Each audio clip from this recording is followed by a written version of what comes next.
Türkiye Cumhuriyeti Devleti de Çin'i resmen tanıdığı için, Çin Devleti'ni, onun tasarrufuna uymak nezaketini bir şekilde bizleri incitmek bahasına da olsa gösterdi.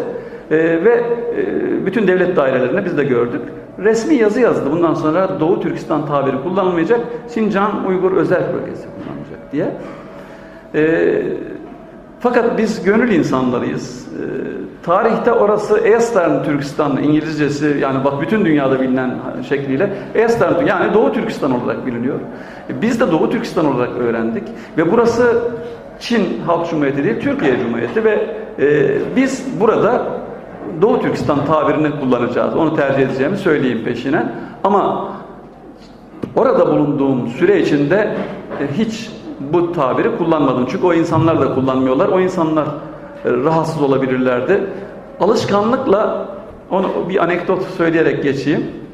Pek çok ziyafetlerde, pek çok toplantılarda, yani oturduğumuz sohbetlerde söz veriliyor tabii. Mihman gelmiş Türkiye'den. Mihmana söz veriliyor. Verildiği zaman hemen alıyorum. Doğu diyorum. İnsanların gözleri fal taşı gibi açılıyor. Anlıyorum rahatsız etmek üzere olduğumu. Doğu Şincan Uygur Özerk Bölgesi diyorum. Herkes, istisnasız herkes kahkaha atıyor.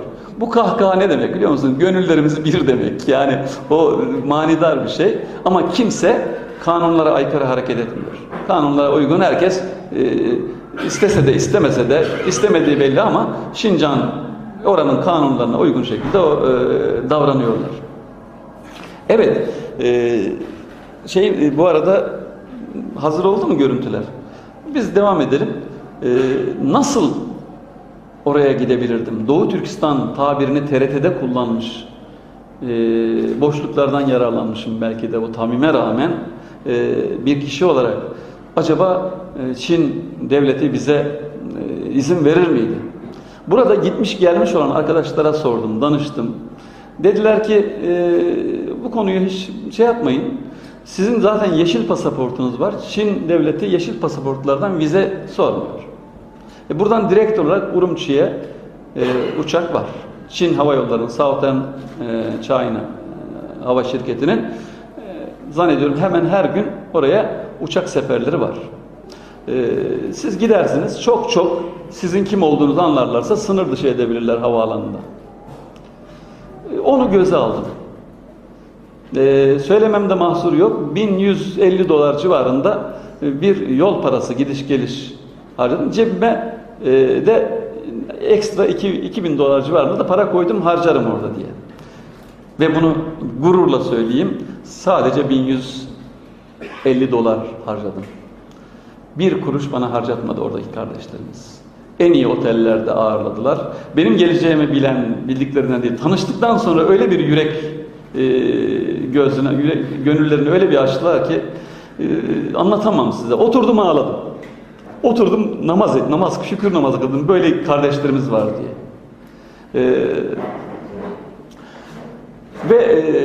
Dedim ki sizin işte Lütfullah Muttalib'iniz var. Sizin işte şairleriniz var. Onların kabirlerini bulabilir miyiz? Bakın 1500 kilometre ötede Urumçi'den Hoten'e gittik. Aksu'ya gittik. Kaşgar'a gittik ve bahsettiğim çok kutlu insanların kabirlerini ziyaret etmek. Sırf ve ne uçak parası harcattılar, ne yemek parası, ne kalma için var. Böyle zaten Atsız Bey der yani Türk'ün her şeyi güzeldir, her şeyden güzeldir diye. Hakikaten bir kere daha Allah bizi Türk olarak yarattı diye, beni Türk olarak yarattı için Allah'ıma şükürler ettim. Orada benim kardeşlerim var. Benden habersiz belki. Hiçbirini tanımadım. Hiçbiri beni tanımıyor. Ama Türkiye'den geldi diye kendi imkanlarının çok üzerinde itibarla, kendi imkanlarının çok üzerinde ikramlarla karşılaştım. Biliyorum evlerine de gittik. Çok üzerinde kendi imkanlarının ikram. O benim şahsıma değildi, onun farkındaydım. O Türkiye'mizdeydi. Çünkü Türk dünyasının sizler gibi acizane hemen hemen her köşesinde, birkaç köşesi hariç dolaşmış bir kardeşiniz olarak bütün Müslüman olsun, Hristiyan olsun, Budist olsun, Şaman olsun ya da hangi boya da mensup olursa olsun Bütün Türk dünyasının kıblesinin İstanbul olduğunu bütün giden arkadaşlarımız, abilerimiz bana hak vererek teslim edeceklerdir. Bütün Türk dünyasının kıblesi, gözü, kulağı Türkiye'mizde ve özellikle de İstanbul'umuzda. Burada duydukları herhangi bir haber, olumlu ya da olumsuz, onları çok fazla etkiliyor. Tam da yeri gelmişken onu da söyleyeyim. Türk dizilerinin ben geçen yıl iki tanesini izliyordum, seyrediyordum. Şimdi hiçbir tanesini seyretmiyorum. Ama onlar hepsini seyrediyorlar. Daha önceden 5-6 yıl evvel Makedonya'ya gitmiştim. Birkaç ay evvel Özbekistan'a gitmiştim.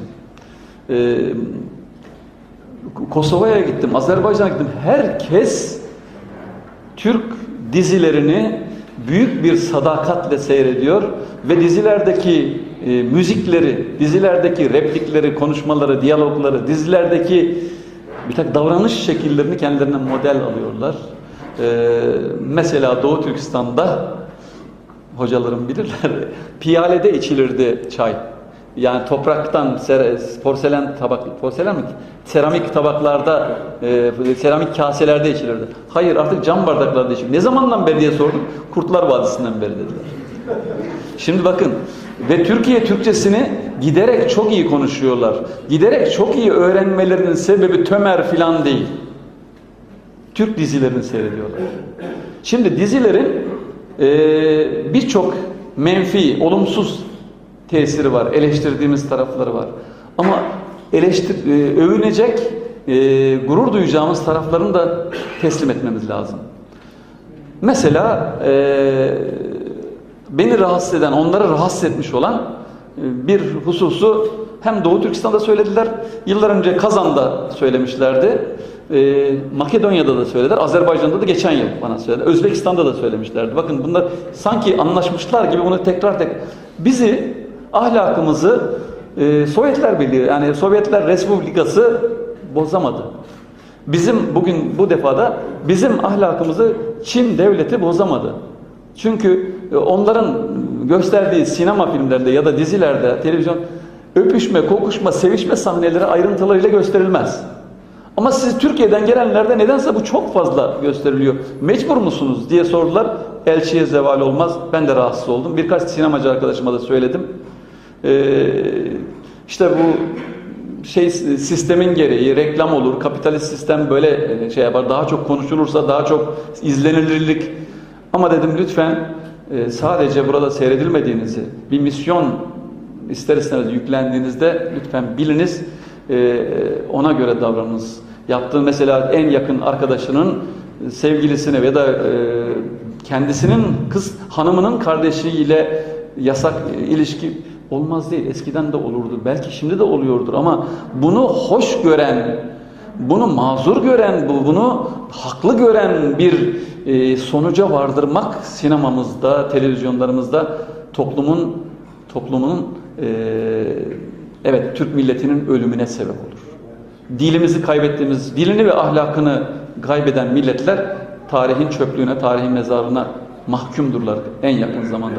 Ya da kimliğini kaybeder, başka bir sürü halinde ama Türk olarak değil kesinlikle yaşamaya devam edebilir. Aman dikkat edilsin buna. Lütfen sizler de tanıdığınız, bildiğiniz dostlarınızla bu konuda gittim gördüm çünkü o hassasiyeti bir kişiden duysam hani münferit bir olayla geçiştirebilirim. Hayır. Evet. İşte Doğu Türkistan, Urumçi'ye geldim 6 saatlik bir yolculuktan sonra. Büyük uçaklar A330 Airbus'larla 506 kişi ve bir kişi bile boş yer yok uçakta. Heyecanla indim ve gümrük işlemlerinde bir aksaklık olmadı. Geçtim oraya. Tabii yüzlerinden anlıyorsunuz. Uygur musun, değil misin? Uygurlarla hemen başlıyoruz. Burada alışveriş yapanlarla filan. Belli, diyorum ki buranın sanatçılarını tanımak istiyorum. Ben müzik adamıyım. Burada işte camiler varsa, burada neler var. Bir sanatçılarla tanışırsak gerisi gider. Ve bu şekilde oldu ve oranın sanat adamlarıyla daha birinci, ikinci günde yoğun bir ilgiyle tanıştık Yani benim TRT'de çalışıyor olmamdan dolayı değil. Türkiye'den sanatçıları Türkiye'den gelmiş olmak yeterli. Birkaç isim söyledim çünkü internette gördük, işte Senuber Hanım'ı dedim. Mümin Can dedim, şeylerini seyrediyoruz burada, kliplerini falan seyrediyoruz şeylerde. Geçen yıl televizyona da geldi, TRT'ye de geldi. Ne bileyim ben, senin işte kalem nedir kaşımdır, 14-15 nedir yaşımdır diyen, dedim dedi formatında Erzurumlu Emrah gibi söyleyen Abdurrahim Heyit ismini artık ezberledik Türkiye'de ve çok merak ediyorum onu da görmeyi. Çünkü yıllar önce dediğim 3 yıl önce bu dutar Uygurların temel enstrümanıdır. 2 telli olduğu için dutar denilir. İpektendir. Bağırsaktan olabilir ya da balık olta ipliği olan misinadan olabilir telleri. Dutar sazı bana oradan gidip gelen arkadaşlardan bir tanesi bu sazı getirdi ve bana şöyle dedi. Bu sazı dedi bizim arkadaşlarımız para verip almışlar. Senin Uygur şarkılarını söylediğin, mesela Gülçimen'i söylediğini biliyorlar. Çünkü internette şey yapılıyor. Orada çok tıklanmış. Gülçimen şarkısını okuduğundan dolayı onlar da çok mutlu oldular. Bizim kültürümüzü orada yansıtıyorsun diye. Ve arkadaşlar sana dutar almışlar, hediye diye göndermişler. Bunu da dutarın padişahı diye adlandırılan Abdurrahim Heyit'e seçtirmişler. Gitmişler mağazaya, onu götürmüşler. Demişler ki parasını verdik. Siz anlarsınız bizden daha iyi bu işi.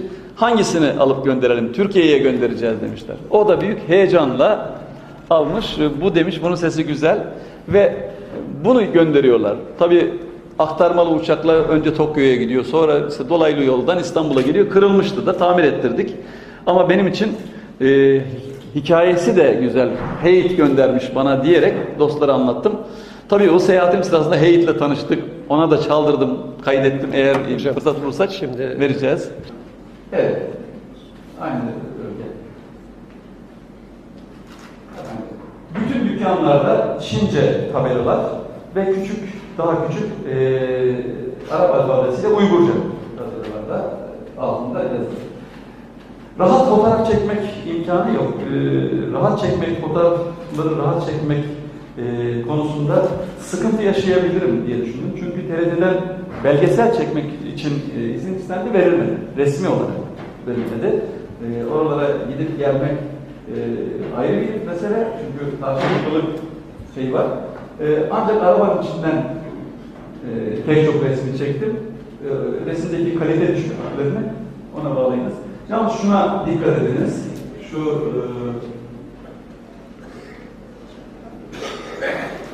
Bütün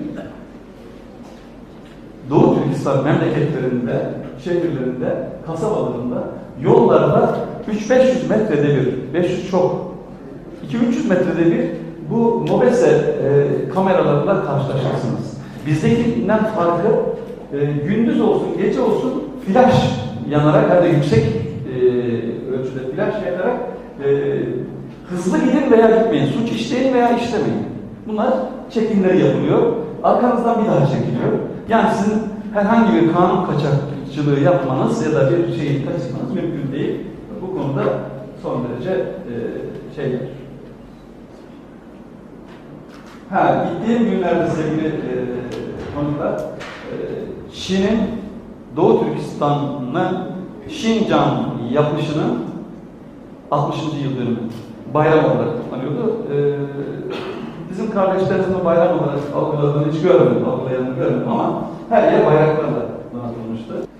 Nüfus, Doğu Türkistan'ın nüfusu resmi rakamlara göre 10-15 milyon arasında telaffuz ediliyor.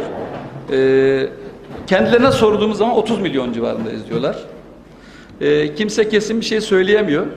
Bunun sebebi var. Bir resmi nüfus var, bir de gayri resmi nüfus var. Orada 2 çocuktan fazla edinmek yasak.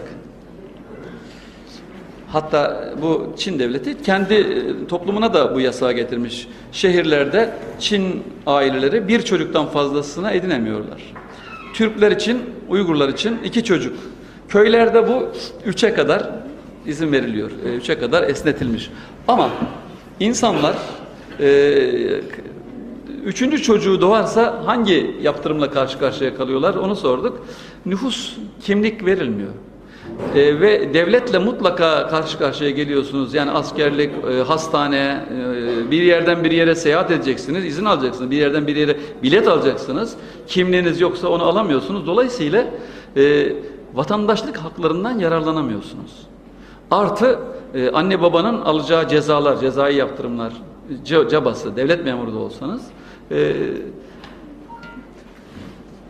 Ama orada işte Hoten, Kaşgar, Aksu, Yengihisar oralarda Türklerin yoğun olduğu, Çinli nüfusun az olduğu bölgelerde gayri resmi çocuk sayısı, nüfus sayısı fazla. Kayıt dışı nüfus, kayıt dışı ekonomi gibi kayıt dışı nüfus çok fazla. Hem de %50'lere kadar söyleniyor.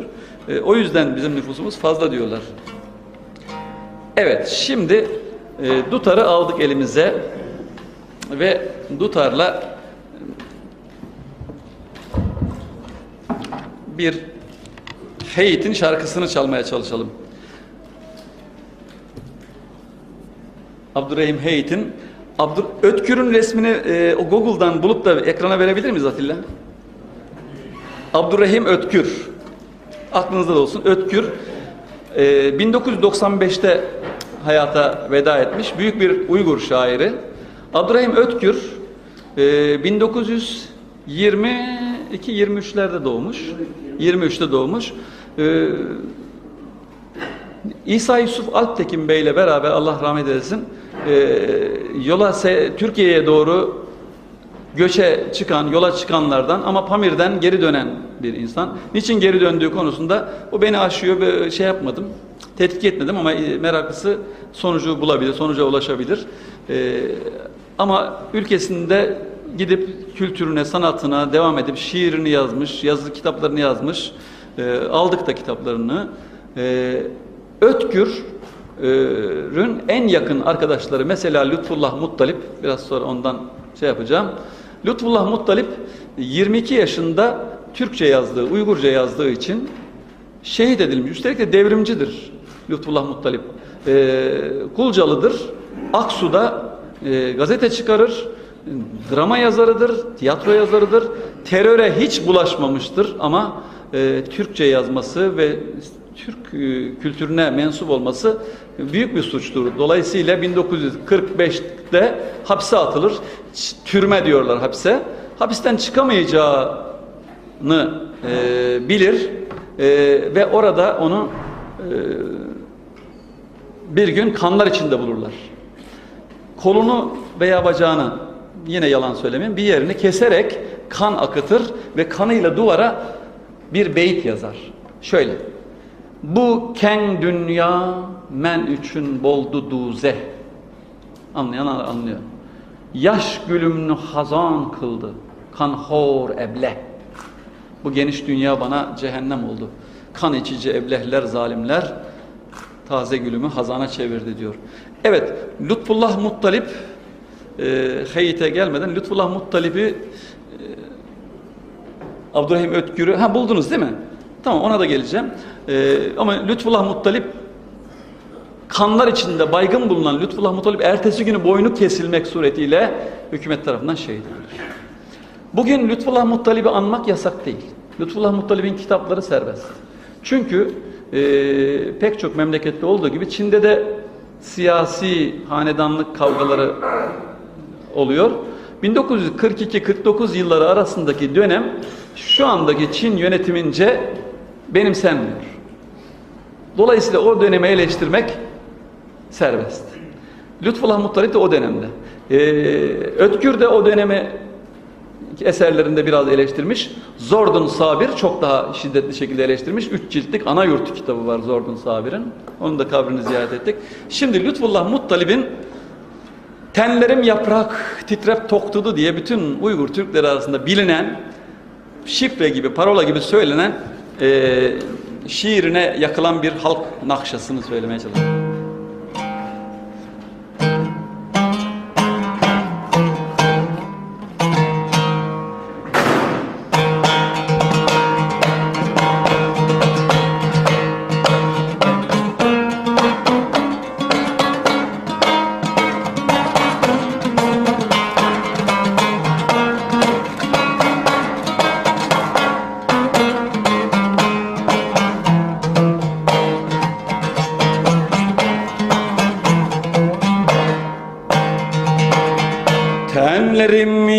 yaprak yarey titrep tokladı. Yüreğim dertlik yarey erkin sokmadı. Yüreğim dertlik yarey erkin sokmadı. Çünkü ey yarim senin halini gördüm figanda yarey ahuzarım. Çünkü ey yarim senin halini gördüm piganda yarey ahuzarın. Yarey ahuzarın.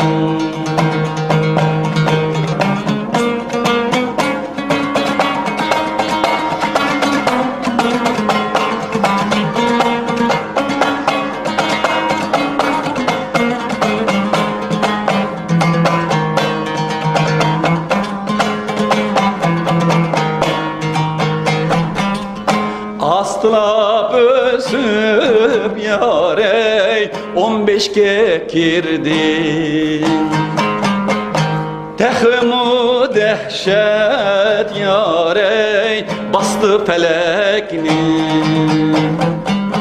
Yine mu dehşet yarey bastı felekni.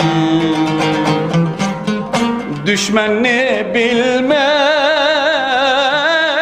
dostum dep yürüp bir zalim unsur yarey ezdi yüreğini. Yarey deldi yüreğini. Düşmenini bilmey dostum dep yürüp bir zalim unsur yarey ezdi yüreğini. Yarey ezdi yüreğini.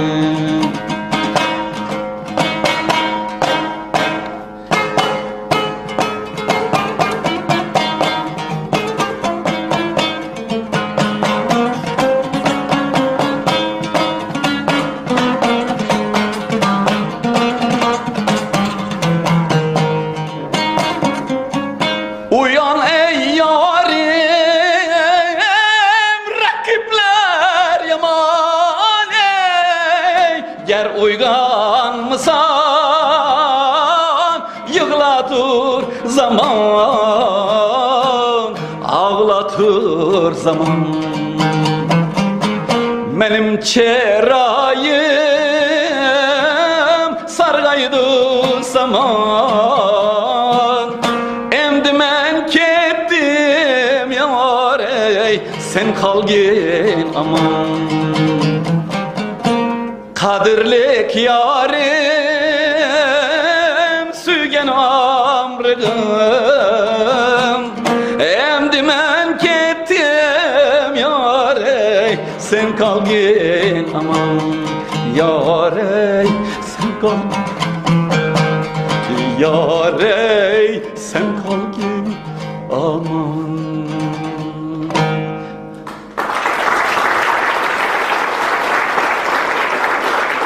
Atilla, buna tekrar döneceğiz. Şeyi gösterir misin? Lütfullah Muttalip'e gelelim hemen. Çünkü Lütfullah Muttalip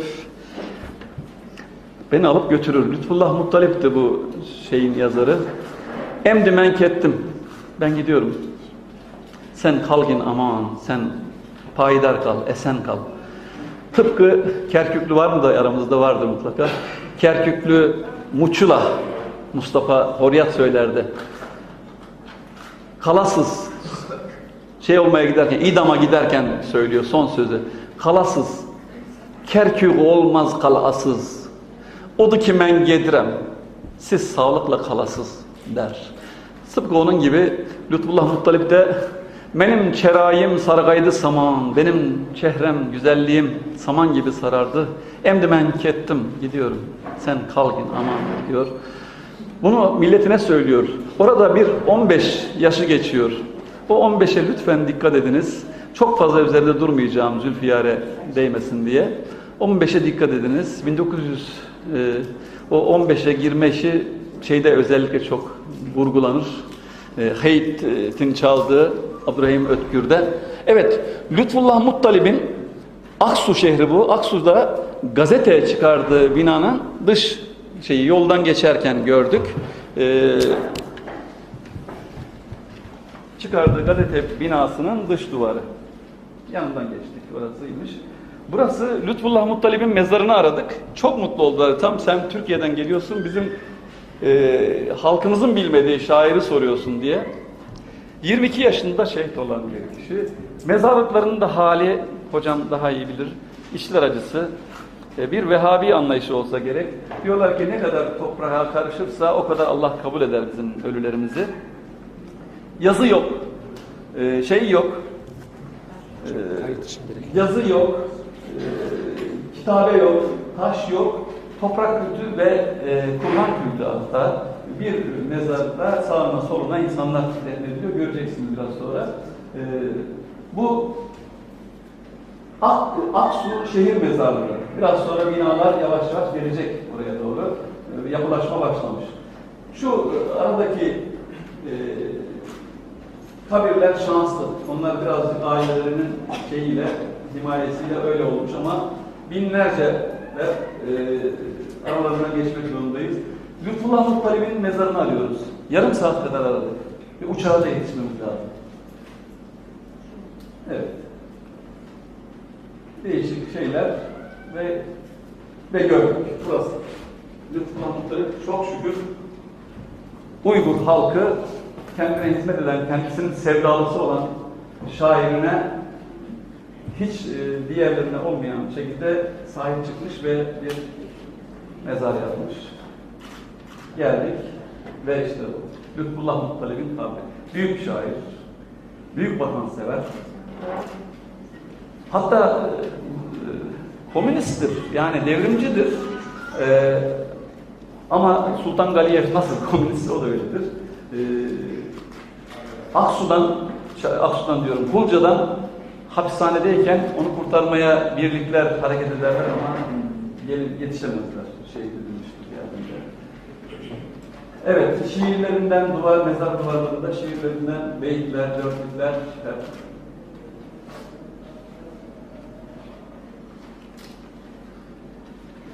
Onun arkadaşları, Ötkür'ün arkadaşları Türkçe yazdığı için şehit edilince Abdurrahim Ötkür bilir ki, anlar ki birinci şart hayatta kalmaktır.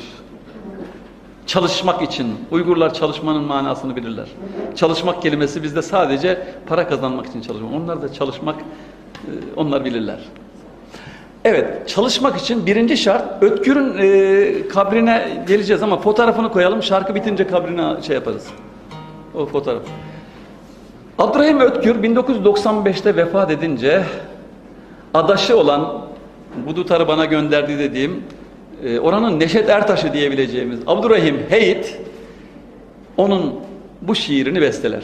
Bu şiir Erzurumlu Emrah'ın ve Ercişli Emrah'ın ve hatta 13. asırdan günümüze kadar yüzlerce Türk şairinin dediği gibi, yazdığı gibi sevgiliyle seven arasında, aşıkla maşuk arasındaki dedim dedi formatıdır. Atsız Bey'de bile vardır o dedim dedi. Yani dedim işte Azerbaycan'da da vardır. Ayttım ayttı diye de Türkmenistan'da vardır. Dedim kız yaşın nedir? Dedi başımdır. Dedim kız kalem nedir? Dedi kaşımdır. Dedim kız inci nedir? Dedi dişimdir. Dedim kız 14 nedir? Dedi yaşımdır. Dedim kız sar boynuma. Dedi olmaz diye söyler. Ötkür de kitabını sabahleyin kendi küçücük kütüphanemde yarım saat kitabı aradım. Köpek yavrulasa yavrusunu bulamaz benim kütüphanemde. Ve bulamadım haliyle. Ama kitabını dostlar evlerinden getirdiler. Serbest olduğu halde Lütfullah Muttalib'in, Ötkür'ün kitapları, Abdülhalik Uygur'un kitapları serbest olduğu halde kitapçılarda bulamıyorsunuz. Bulamadık. Ama dostlarım, tanıştığım insanlar ilgi duyduğumu görünce evlerinden getirdiler kitabı. Orada Ötkür'ün kitabında şöyle diyor. Türkiye'li bir şairi taklit yazıyor. Seher körgen çağım gözüm sultanı ne? Uygur, tamamen orijinal söylüyorum. Seher körgen çağım gözüm sultanı ne? Dedim sultan mısın? O dedi yak, yak. Yok değil, yok var orada. Yok, yok demek. Ama yak, hayır demek Uygurca'da. Aynı, aşağı yukarı aynı manaya gelir ama yak, hayır demek. Devam ediyorum. Közleri yalkunlu, kolları kınalı. Türk dünyasında hocam çok daha iyi bilir. Parmaklardan omuza kadar her yer koldur. Bizde bilekten bu tarafa eldir. Orada el, bütün Türk dünyasında el yurt demektir, vatan demektir, memleket demektir. Ama biz bilekten bu tarafına el diyoruz, kol derler. Evet, közleri kıvılcım saçıyor, yalkun, alev saçıyor. Közleri yalkunlu, kolları kınalı. Dedim çolpan mı sen? O dedi yak, yak. Dedim ismin nime? Dedi Ayhan'dır. Dedim yurtun kayar? Dedi Turpan'dır. Dedim başındaki? Dedi hicrandır. Dedim heyran mısın? Şaşkın mısın? Yani. O dedi yak, yak. Çok dikkat edin. Yüzü gözü bırakın. Dedim ayga okşar. Dedi yüzüm mü? Dedim yıldız gibi. Dedi gözüm mü? Dedim yalkun saçar. Dedi sözüm mü? Dedim volkan mısın? O dedi yak, yak. Dedim kıyak nedir? Kıyak ot biçmeye yarayan oraktan daha küçük kavisli bir bıçak. Dedim kıyak nedir? Dedi kaşımdır. Dedim kunduz nedir? Dedi çaçımdır. Dedim 15 nedir? 15'e de dikkat. Dedim 15 nedir? Dedi yaşımdır. Dedim canan mı sen? O dedi yak, yak. Dedim deniz nedir? Dedi kalbimdir. Deniz, denizdir yani. Denize benzer gözlerimiz ama deniz niçin kalp olsun? Siz biliyorsunuz, siz anladınız. Dedim deniz nedir? Rengi çiziyoruz değil mi? Dedi kalbimdir. Dedim rana nedir? Kırmızı çiçekli bir güzel kokulu çiçek bitki. Dedim rana nedir? Dedi dilimdir. O da gönlümdür, dilimdir. Dedim şeker nedir? Dedi tilimdir. Dedim ver ağzıma. O dedi yak yak.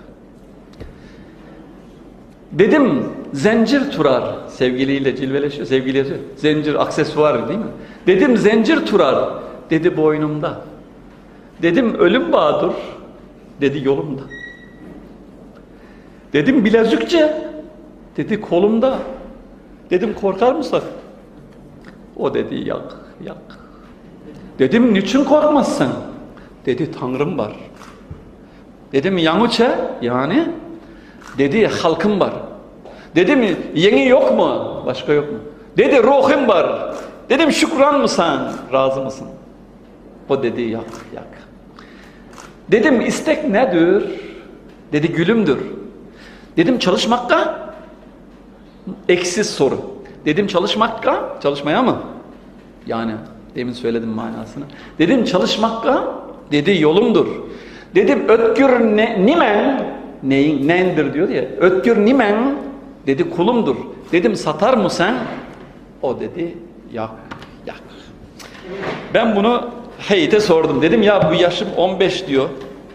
Dedim işte ayga okşar, aya benzer. Dedi yüzüm mü? Yıldız gibi. Dedi gözüm mü? Bu ay yıldız ne oluyor bu deniz falan.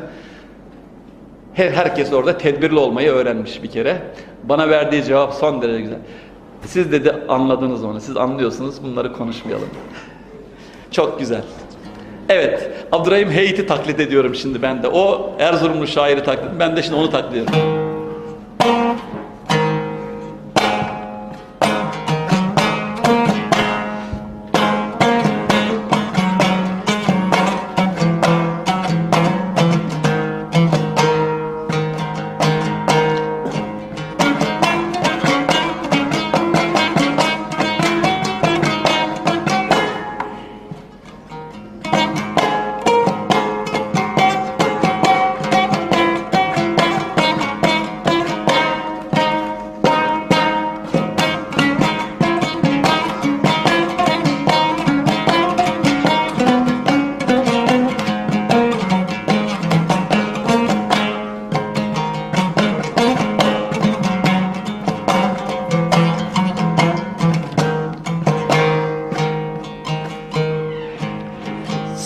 Seher körgen çağım gözüm sultanını, dedim sultan mısın? O dedi yak yak. Seher körgen çağım gözüm sultanını, dedim sultan mısın? O dedi yak yak. Gözleri yalkonlu, kolları kınalı, dedim çolpan mısın? O dedi yak yak. Dedim ismin nime? Dedi Ayhan'dır. Dedim yurtun kayar, dedi Turpan'dır. Dedim başındaki, dedi hicrandır. Dedim hayran mısın? O dedi yok yan.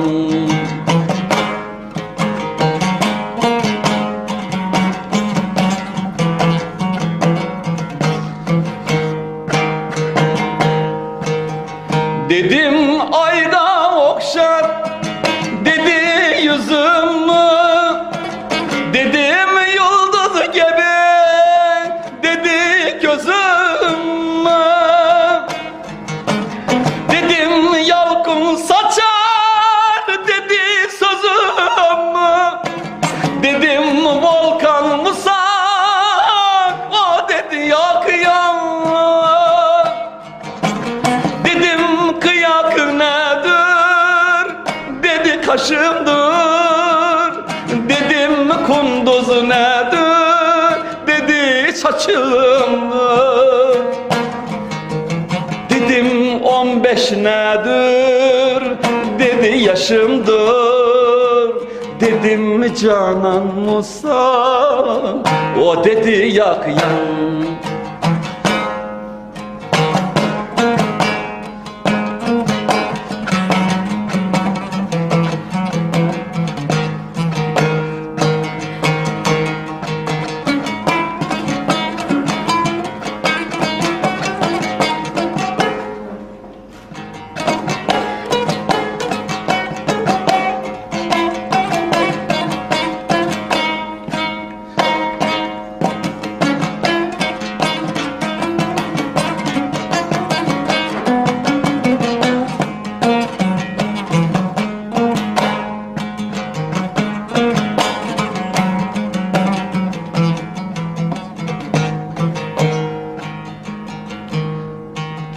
Dedim deniz nedir, dedi kalbimdir. Dedim rana nedir, dedi dilimdir. Dedim deniz nedir, dedi kalbimdir. Dedim rana nedir, dedi dilimdir. Dedim şeker nedir, dedi dilimdir. Dedim bir ağzıma, o dedi yak yak. Dedim zincir durar, dedi boynumda. Dedim bilezükçe, dedi kolumda. Dedim ölüm bağdır, dedi yolunda. Dedim korkar mısın? O dedi yak yak.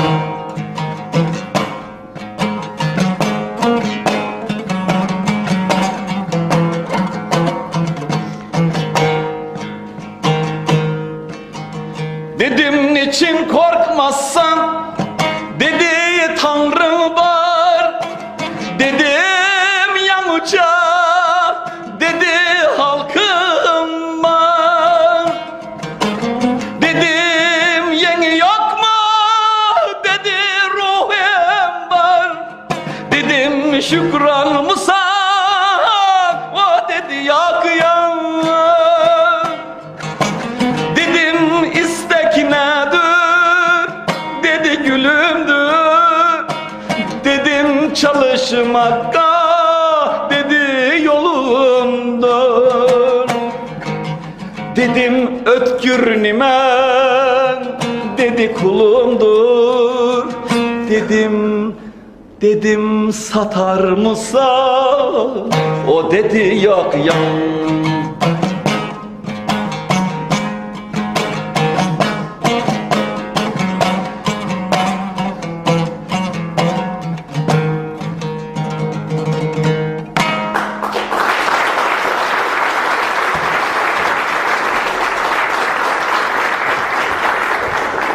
Evet, Allah rahmet eylesin. Abdurrahim Ötkür 1995'te öldüğü gün bestelemiş Heyt onu. Öldüğü gün bestelemiş. Heyt. Şimdi Ötkür'ün kabrine bir dolaşalım. Heyt'e tekrar geleceğiz. Sanatçılar bahsinde. Ötkür'ün türbeler bahsinde Ötkür. Yani demin gösterdiğiniz türbe.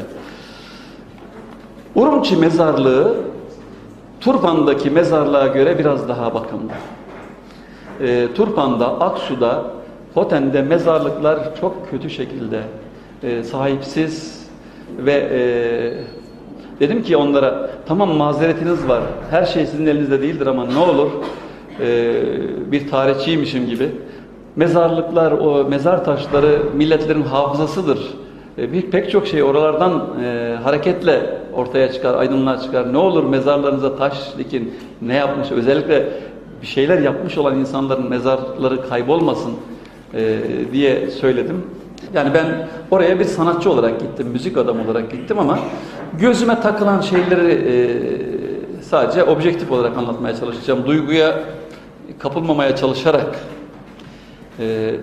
Uygur insanı eğitim konusunda Çin'de nüfusa göre biraz daha geri. Bunun sebepleri var. Uygurca eğitim yapılan okul sayısı az.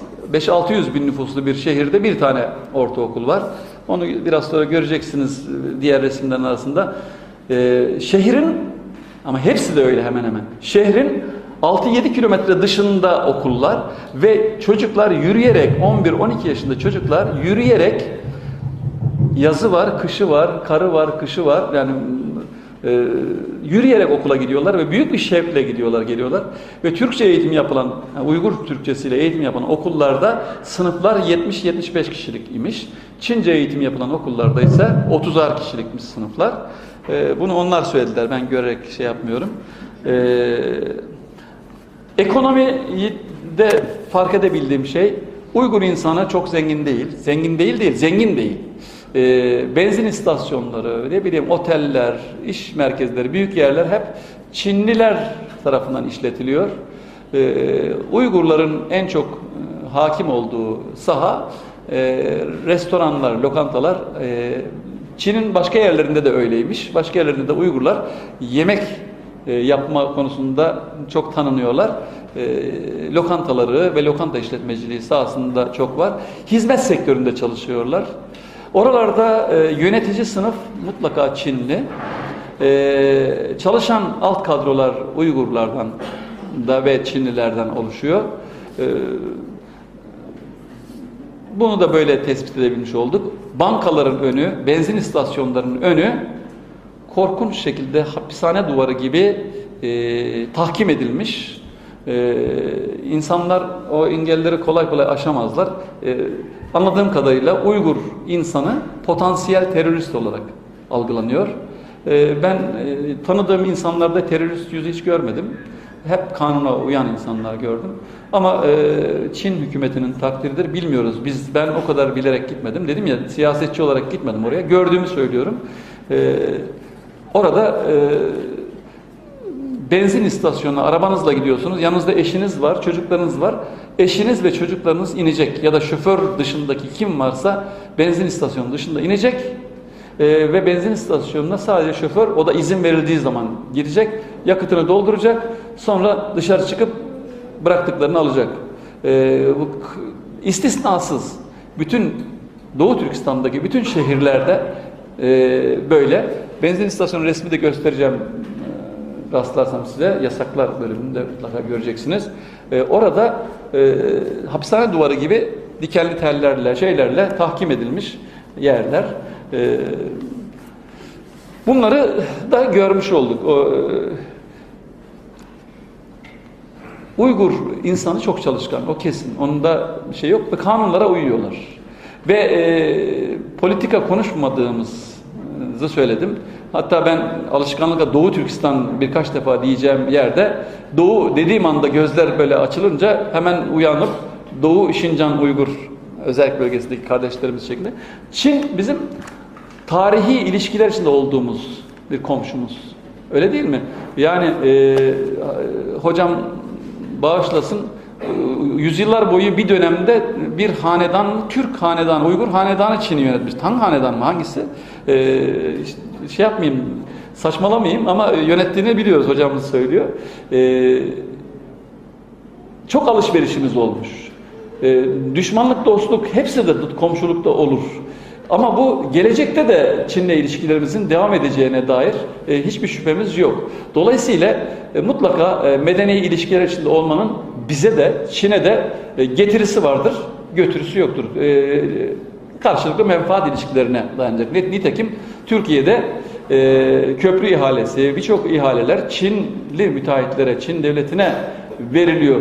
Bu karşılıklı alışveriş yapılır. Bizi aşan şeyler bunlar. Dedim ya, düşmanlık değil. Ayrıca biz Doğu Türkistan lafından da Çin'in rahatsız olmasını pek anlıyor değilim. Çünkü böyle bir başka terörist çağrışımı yapmaya gerek yok. Tarihi adı oranın pek de sıkıntı olacağını düşünmüyorum. Yani bunu varsa, duyan varsa, algılayacak olan varsa öyle algılamasın. Çünkü oranın tabii adı orası. Uygurlar da Çin'le bizim aramızdaki ilişkilerde bir dostluk köprüsü pekala olabilirler.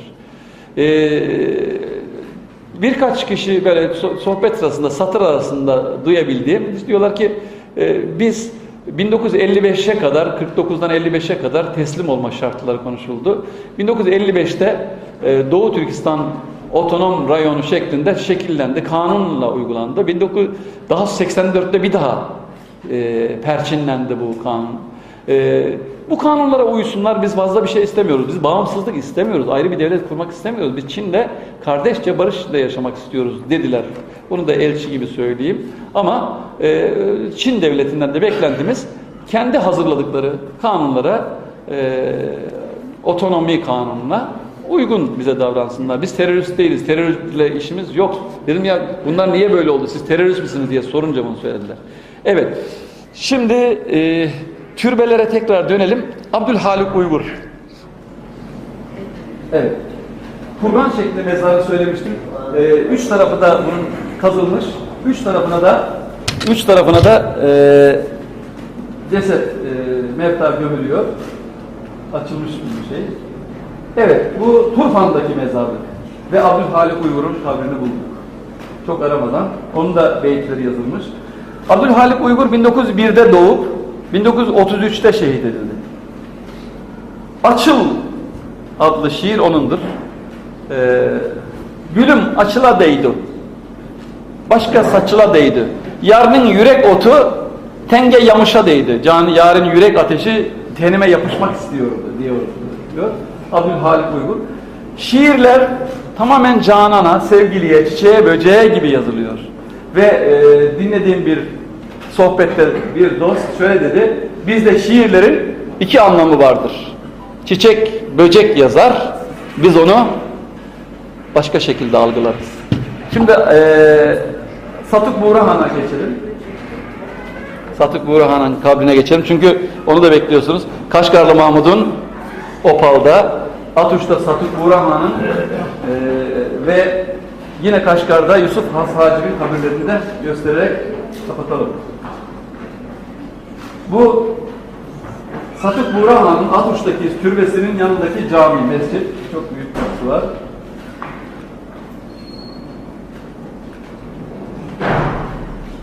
Bir Ali Coşkun abimiz vardı, bakanlık da yaptı, vakıfa da gelir giderdi, yaşıyorsa Allah ömür versin. Bir şey söylerdi o. Türk nerede varsa orada çınar ile pınar mutlaka olur. Evet, Türk'ün yaşadığı her yerde gördüğüm gibi çınarı orada da rastladım.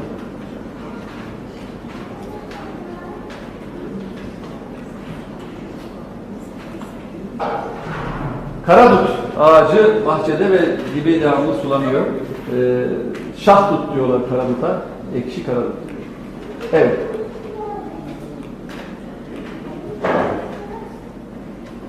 Satuk Burhan'ın türbesinin girişi. Abdülkerim Karahanlı hükümdarı. Bu türbe 1976'dan sonra yapılmış. 66'da Mao döneminde bütün türbeler yıkılmış, medreseler şunlar bunlar tahrip edilmiş o köy devrimi sırasında. Yusuf Has Hacı'ya gelince söyleyeceğim ama şimdi söyleyeyim. Mısır Başbakanı 1976'da Çin'i ziyaret eder. Her ne akılsa ben de şaşırdım. Muhtemelen bizim Mısır Büyükelçimiz ona enformasyon, ona bilgi verdi. Orada Kaşgarlı Mahmud'un Yusuf Has Hacı'nın türbesi var. Onu da sorar mısınız dedi muhtemelen. Ve Mısır Başbakanı Çinli yetkililere buralarda Yusuf Has Hacı'nın kabri var. Ve ondan sonra da yıkılmış tabii, tahrip edilmiş olduğu için derler ki restore ediliyor, bir gelişinizde hazır olacaktır derler. Ve apar topar 1987'ye kadar bu türbeler yapılır. O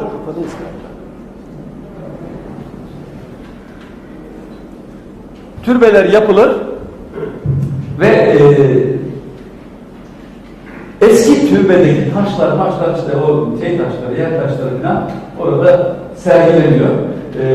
Aşağıda buldukları şeyler, kemikler, artık hangi kemik kimin, o birileri midir, kendisi midir? Bütün kemikler toplanıp türbenin altına konulur.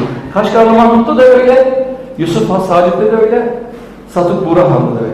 Ama şu taş, Satuk Burhan'ın yastık taşı. Büyükçe bir taş, onun üzerinde uyuduğu, başına onun üzerine koyduğu söylenir. Kazan kültü her Türk dünyasındaki her şeyde vardır. Gelen insanlara pilav dağıtmak üzere, et dağıtmak üzere yapılır. Satuk Hazire, o türbenin yakındaki yerler. Toprak getirecektim, getirmediğimi unuttum. Evde vatan toprağını kurtarmak kutsalsa ben iki avuç toprak kurtardım orana. Eski gibi olsun. Buralardan aldım, birkaç daha oradan aldım. Şimdi bu da toprak kültürünün yansıması diyecektim. Kezek dedikleri kerpiçten yapılan hep kerpiçten toprak olarak yapıyor. Anadolu şey gibi. Taş yok, demir yok eski. Bağlık bahçelik yine söylemiştim. Evet. Şu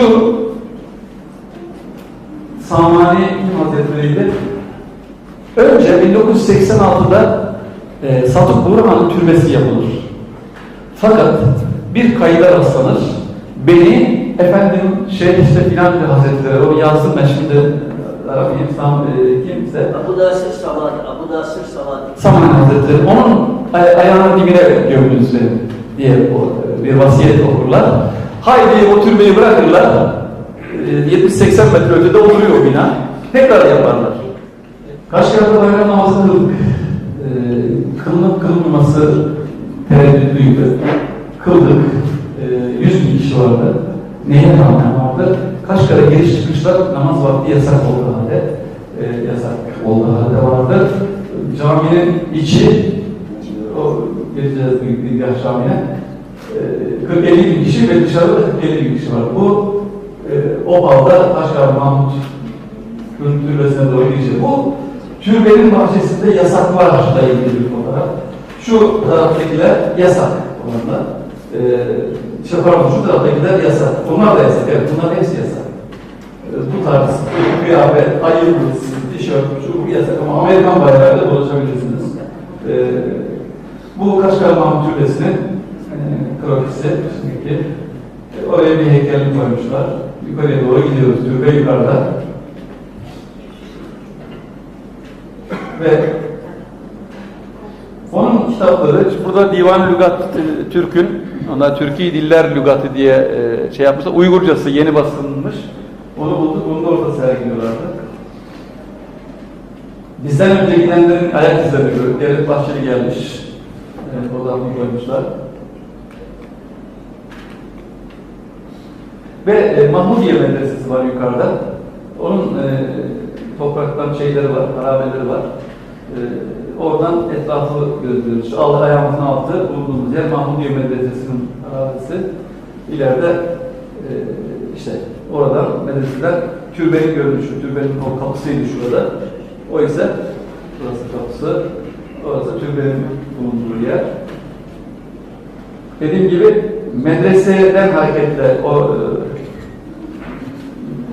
hoca diye şey yapıyorlar, o hoca diye yıllarca öyle bilinmiş ama Kaşgarlı Mahmud olduğu anlaşılmış daha sonra. Ve türbenin etrafındaki muhtelif görüntüler bunlar. Tamam. Kim kaldı? Yusuf Has Hacip. Evet. Kaşgar içinde Yusuf Has Hacip'in türbesinin girişi. Oraya bir üst koymuşlar girişte. Türbenin girişi. Orada türbenin başında medrese de var. Ama medrese de tahrip edilmiş. Tekrar yapılmış. Evet. Türbe bu şekilde. Dediğim gibi kemikler toplanıp altına konulmuş. Yusuf Has Hacip'in bu birlikten küçük beyitler duvarın her yerine bu şekilde baştaki medrese. Üngen Camii'nin dış kapısı bu. Taksim Meydanı gibi büyük meydan var önünde. Dolu, bayram namazında dolu. Onun arkasında 30-40 dönüm caminin bahçesi var. Cami 200 metre daha ileri. Evet, meydanın muhtelif şeyleri.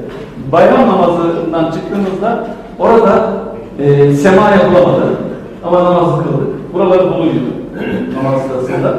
Sema, insanlar kurban kesmeye gidecekler. Sema bir nihlige dönüşebilir endişesiyle yaklaşık 100 bin kişi civarında orada insan var. Şu binaların hepsinin üstünde keskin nişancılar eller tetikte bekliyordu. Kameralı polisler bekliyordu. Tabii güvenlik için onlara gerekli görmüşler.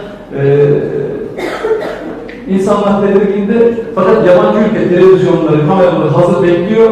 Onlara da mahcup olmamak için olacak plan dendi. Bir ara 5 dakika hemen şöyle kalan 3-5 bin kişi ile 5 dakika bir yapmışlar, hemen çıkmıştı. Caminin o duvarına şu dış kapı duvarı var ya, şu yukarısı en yüksek olan şeyin solunda ve sağında şeyler, davullu zurnalar oraya oturuyorlar, çalıyorlar. Caminin iç avlusu. Evet. Geniş ağaç davulu. 200 metre uzunluğunda yaklaşık şu son cemaat yeri. Muhtelif.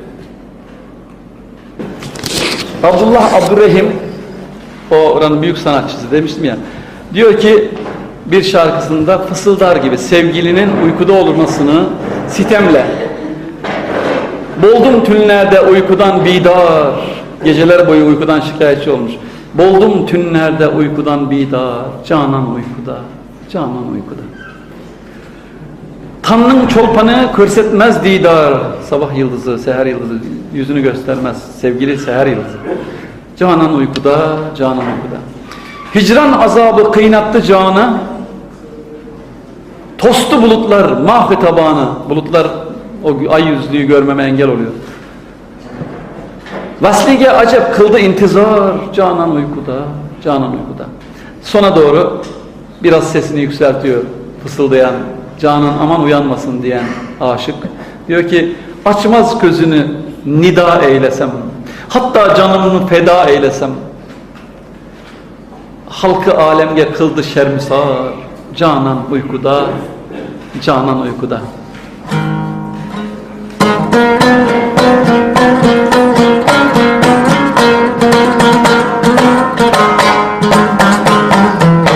Bunu ilk defa söylüyorum. Ağlarsam ne olur bağışlayın. Çünkü finalde Canan uykuda diye bağırıyor ama öyle bağırıyor ki artık uyan ne olur diyor. Canan kim diye sordum bestekâra. Verdiği cevap beni sarstı tabii. Canan halk dedi. Ben de vurdum ayağına, dedim ki Canan halk doğru. Biz ne şehitler verdik o Canan yolunda. Biz zannediyoruz ki Canan Tonyukuk zamanındaki Canan. Biz zannediyoruz ki Canan Alparslan dönemindeki Canan. Sen Türkiye'ye gel, Türk dünyasının başka yerlerine git dedim. Canan horluyor, horluyor. horulduyor. Hem horulduyor hem de bizi horluyor. Bizi horluyor. Kendisi için ölenleri horlamasın. Tek onu istiyoruz. Uyusun Canan. Uyumaya devam etsin.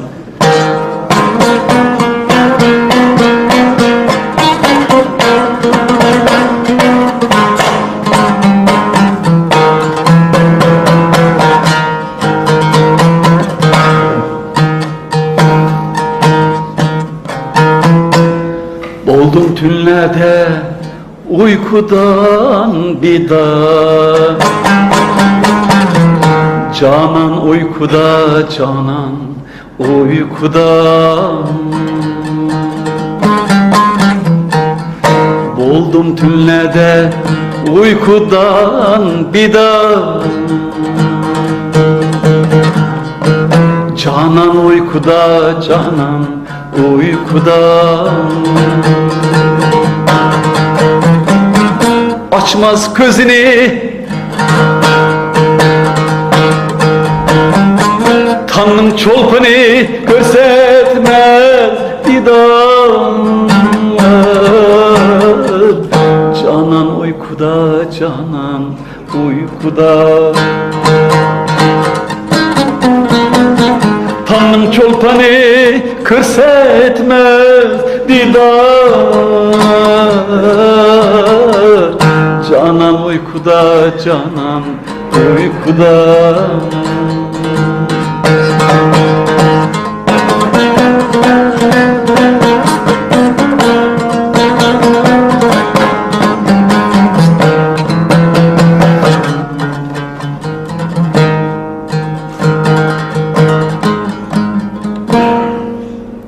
Hicran azabı kıynadı canım.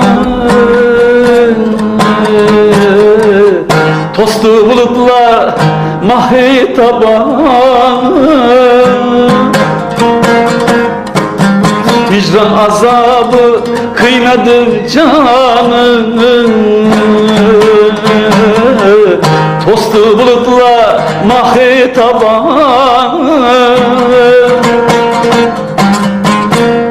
Vaslige acep kıldı intizar. Canan uykuda, Canan uykuda. Tozlu bulutlar kıynadı canım. Canan uykuda, Canan uykuda.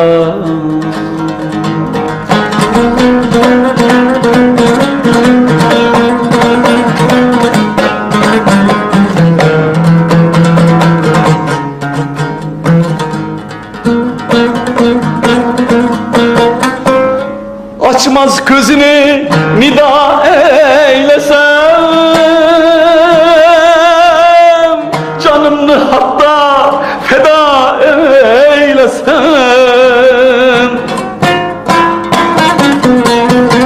Açmaz gözünü nida eylesem, hatta canımı feda eylesem. Halkı alemge kıldı şerbusar. Canan uykuda, Canan uykuda. Halkı alemge kıldı şerbusar. Canan uykuda, Canan uykuda. Canan uykuda, Canan uykuda.